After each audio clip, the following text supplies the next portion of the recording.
Hello friends. आज का हमारा जो वीडियो है वो है ग्राम पंचायत से संबंधित और लेखपाल की परीक्षा के लिए बहुत महत्वपूर्ण है। इससे कोई भी क्वेश्चन, एक भी क्वेश्चन जो है लेखपाल की परीक्षा में बाहर नहीं जाएगा। इस वीडियो से एक भी क्वेश्चन जो है भाग 9 पंचायती राज व्यवस्था, यानी कि जो पंचायती राज व्यवस्था है वो कितने पार्ट 9 में है, वो भाग 9 में है। और अनुच्छेद 243 से लेकर आर्टिकल नंबर 243 से लेकर आर्टिकल नंबर 243 अड़ा यानी कि एन तक, 243 से लेकर 243 एन तक। तो भाग 9 में जो है पंचायती राज व्यवस्था है और भाग 243 से अनुच्छेद 243 से अनुच्छेद 243 अड़ा तक। लेकिन भाग जो है 4, भाग 4 और आर्टिकल नंबर 14, भाग 4 और आर्टिकल नंबर 14 यानी कि अनुच्छेद 40 भाग 4 में भारत का संविधान राज्यों से ये कहता है, भारत का संविधान राज्य सरकार से और राज्यों से ये कहता है कि आप जो है अनुच्छेद 40 के तहत राज्यों में पंचायती राज संगठन का जो है संगठन करें और उसकी स्थापना करें। अनुच्छेद 40 के तहत भारतीय संविधान राज्यों से ये कहता है भाग 4 में कि पंचायती राज संस्थाओं की स्थापना करें और उनका संगठन करें।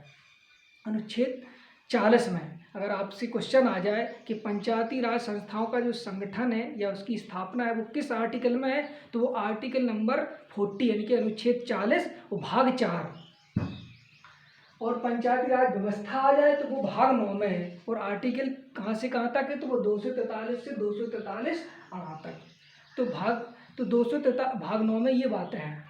और ग्राम सभा जो है, ग्राम सभा का वर्णन है 243 काम है। ग्राम सभा का जो वर्णन है वो 243 काम है। पंचायतों का जो गठन है वो 243 खा है। पंचायतों का गठन 243 खा। और ये जो पंचायती राज व्यवस्था है 3 लिस्टें होती, जैसे कॉन्करेंट लिस्ट, स्टेट लिस्ट, ये और राज्य सूची, समवर्ती सूची और केंद्रीय सूची। तो राज्य सूची में राज्य अपने स्तर से विषय बनाती है, समवर्ती सूची में राज्य के विषय और केंद्र के विषय दोनों शामिल रहते हैं। दोनों पे जो है नियम बनाए, दोनों लोग मिलकर के नियम बना सकते हैं। और जो केंद्रीय सूची होती है उसमें जो है केंद्र सरकार नियम बनाती है। तो ये जो है पंचायती राज व्यवस्था जो है वो राज्य सूची का विषय है। पंचायती राज, अगर क्वेश्चन आ जाए कि पंचायती राज जो व्यवस्था है वो किसके शेड्यूल के अंतर्गत आएगा, तो वो राज्य सूची के अंतर्गत आएगा। पंचायती राज व्यवस्था राज्य सूची का विषय है, यानी कि इस पर जो है राज्य सरकार ही नियम बना सकती है। तो ग्राम सभा है अनुच्छेद 243 का के अंतर्गत। पंचायतों का गठन है 243 खा। पंचायतों की संरचना है 243 घ और स्थानों का आरक्षण है 243 घा। ये जो इससे क्वेश्चन आ सकते हैं कि 243 गांव में है, तो 243 गांव में है पंचायतों की संरचना और स्थानों का आरक्षण किसमें 243 घा है। पंचायतों की अवधि है, जैसे 5 साल की जो है पंचायत की अवधि होती है, तो वो 243 इंगा कहता है। सदस्यता के लिए निर्धारताएं, योग्यताएं सदस्यता के लिए, तो वो है 243 चाव है। पंचायतों की शक्तियां, प्राधिकार और उत्तरदायित्व 243 छामे हैं। पंचायत द्वारा कर अधिरोपित करने की शक्तियां 243 जामे हैं। जो पंचायत कर अधिरोपित कर सकती है, जैसे पंचायत के अंतर्गत कोई मेला लगता है, छोटे छोटे बाजार लगते हैं, तो उन मेलों का जो क्वेश्चन आता है कि जो मेलों का जो कर है, तो उनसे जो कर वसूली करता है, मतलब जो टैक्स होता है वो कौन लेता है, पंचायत लेती है। कौन लेता है, वो पंचायत। भाग 4 में जो भी हमने अभी बताया, भाग 4 द्वारा ग्राम पंचायतों का संगठन या स्थापना अनुच्छेद 40 के तहत है। अनुसूची 11 में पंचायतों का कार्यक्रम सम्मिलित है। और भाग 4 में अनुच्छेद 40 के तहत पंचायतों का संगठन किया जा सकता है। और किस अनुसूची के तहत, तो अनुसूची 11 में, अनुसूची 11 में पंचायतों का कार्यक्रम सम्मिलित है। उस पंचायतों की जो गठन या पंचायतों की स्थापना, उसका मुख्य उद्देश्य है ग्राम स्तर पर लोकतांत्रिक सरकार को बनाए रखना। ग्राम स्तर पर छोटी से छोटी इकाई ग्राम है, समाज है, उसमें जो है लोकतांत्रिक व्यवस्था बनाए रखना। और सत्ता है जो सरकार है उसका विकेंद्रीकरण से संबंधित है। क्वेश्चन जैसे आ जाए तो जो पंचायत राज व्यवस्था है उसकी जो स्थापना है उसका मुख्य उद्देश्य है, तो उसका क्या है, सत्ता का विकेंद्रीकरण। ना कि क्वेश्चन उसमें ऑब्जेक्टिव में सत्ता का केंद्रीकरण भी आ जाएगा तो वो भी नहीं लगाना हमें, सत्ता के विकेंद्रीकरण पर पंचायती राज प्रणाली आधारित है। सत्ता की विकेंद्रीकरण पर, ये इंपॉर्टेंट क्वेश्चन है, आ भी चुका है पीसीएस जैसी परीक्षाओं में। स्थानीय स्तर पर लोकतांत्रिक प्रशासन पंचायती राज प्रदान करता है। तो अभी हमने जैसे बताया कि जो पंचायती स्थानीय स्तर पर लोकतांत्रिक प्रशासन जो है लागू करना पंचायती राज प्रणाली का कार्य है। ग्रामवासियों में शक्ति का विकेंद्रीकरण, ग्रामवासियों में शक्ति का विकेंद्रीकरण जो है प्रधान लक्ष्य है इसका। अगर क्वेश्चन आता है, ये भी क्वेश्चन आया हुआ है कि ग्राम पंचायत का जो है प्रधान लक्ष्य क्या है, तो वो है ग्रामवासियों में शक्ति का विकेंद्रीकरण। प्रधान लक्ष्य, ग्राम पंचायत का प्रधान लक्ष्य जो है ग्रामवासियों के शक्ति का विकेंद्रीकरण। और मुख्य उद्देश्य, ये भी क्वेश्चन आ चुका है, तो मुख्य उद्देश्य क्या है, जनता के विकास मूलक प्रशासन में भागीदारी योग बनाना। इसका जो मुख्य उद्देश्य है वो है जनता को विकास मूलक जो है प्रशासन में भागीदारी योग्य बनाना। और 73वां संविधान संशोधन पंचायती राज प्रणाली से संबंधित है। अगर पूछा जाए कि किस संशोधन के तहत पंचायती राज प्रणाली को जो है अपनाया गया, तो वो है 73वां संविधान संशोधन, 73वां संविधान संशोधन के तहत पंचायती राज प्रणाली संबंधित है। और 73वें संविधान संशोधन की अगर डेट पूछ ली जाए तो वो है 24 अप्रैल 1993, यानी कि 24 अप्रैल 1993। 24 अप्रैल 1993 को 73वां संविधान संशोधन हुआ, उसी के तहत पंचायती राज प्रणाली अपनाई गई। नीति निर्देशक सिद्धांत के अंतर्गत पंचायती राज प्रणाली की व्यवस्था की गई। और जो पंचायती राज प्रणाली है, जैसे मौलिक अधिकार है, मौलिक कर्तव्य है, वो किस में, और नीति निर्देशक तत्व हैं, ऑप्शंस में अगर आ जाए कि पंचायती राज जो प्रणाली है वो किसके अंतर्गत अपनाई गई, तो वो अपनाई गई, मतलब किसका अंतर्गत का वो विषय कहेंगे या किसके अंतर्गत आती है, तो पंचायती राज प्रणाली नीति निर्देशक तत्वों के अंतर्गत आती है। नीति निर्देशक सिद्धांत के अंतर्गत पंचायती राज प्रणाली की व्यवस्था की गई। 73वें संविधान संशोधन द्वारा 11वीं अनुसूची में पंचायत राज संस्थाओं में 29 कार्य सौंपे गए।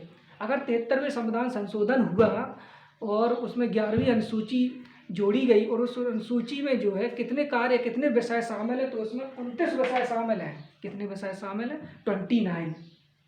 एक और उसमें ये भी उसमें कहा गया कि 1/3 महिलाओं को पद पंचायत में जो है आरक्षित होंगे, यानी कि महिलाओं के लिए 1/3 पद महिलाओं के आरक्षित किए गए महिला वर्ग के पंचायत राज प्रणाली। जैसे लोकसभा में नहीं है आरक्षित, राज्यसभा में नहीं है, मंत्रिमंडल में महिलाओं के लिए पद आरक्षित नहीं है, लेकिन जो है पंचायती राज व्यवस्था में महिलाओं के लिए 1/3 पद जोड़े गए।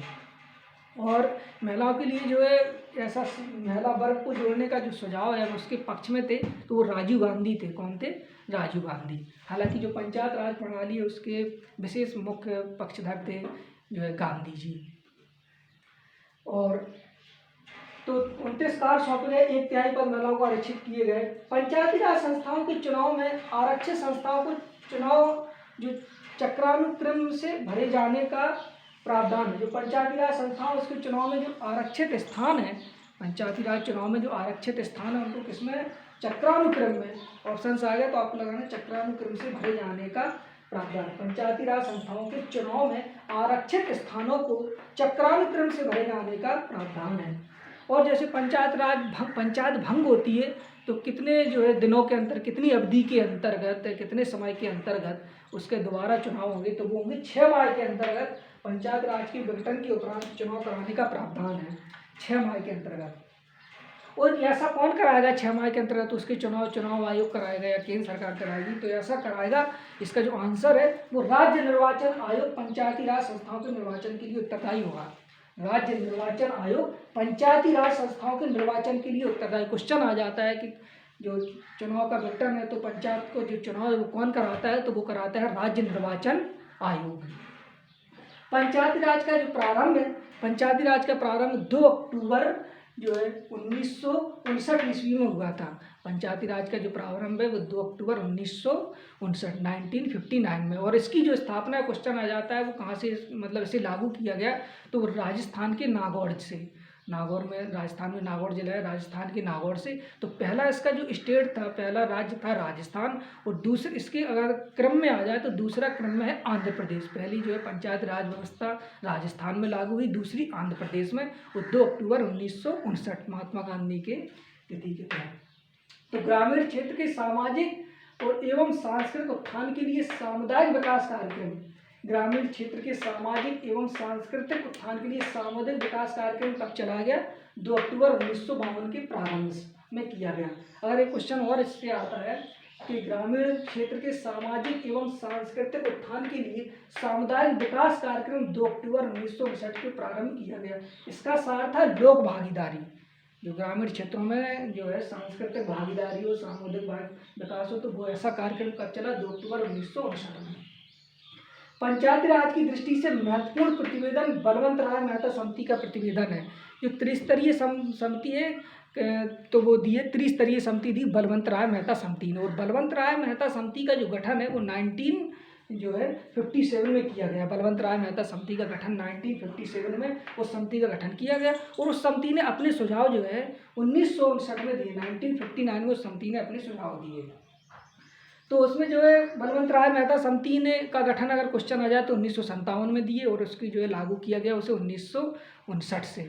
और जो है उसमें क्या क्या बातें थी, उस समिति ने क्या क्या सुझाव दिए, वो है लोकतांत्रिक विकेंद्रीकरण का योजना प्रस्तुत करना। लोकतांत्रिक विकेंद्रीकरण की योजना प्रस्तुत करना, जैसे उसका पंचायती राज व्यवस्था का जो है महत्व तो है ही है कि ग्राम स्तर पर लोकतांत्रिक शासन लागू करना और उसका विकेंद्रीकरण करना। दूसरा, त्रिस्तरीय व्यवस्था दी इसने। ग्राम त्रिस्तरीय व्यवस्था में 3 जो है दिए, ग्राम पंचायत, ब्लॉक स्तर और जिला पंचायत।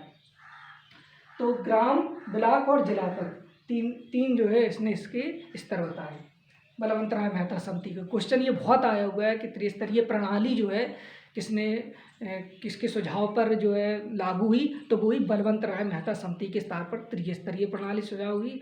और 2 स्तरीय प्रणाली वो है अशोक मेहता समिति के आधार पर। तो ग्राम, ब्लॉक और जिला, अशोक मेहता का जो सुझाव हुए वो 1977 में जो है अशोक मेहता प्रणाली लागू हुई और उसको गठन किया गया 1977 में। तो समिति ने 2 स्तर दिए, तो मंडलीय पंचायत एवं जिला परिषद। मंडलीय पंचायत और जिला परिषद।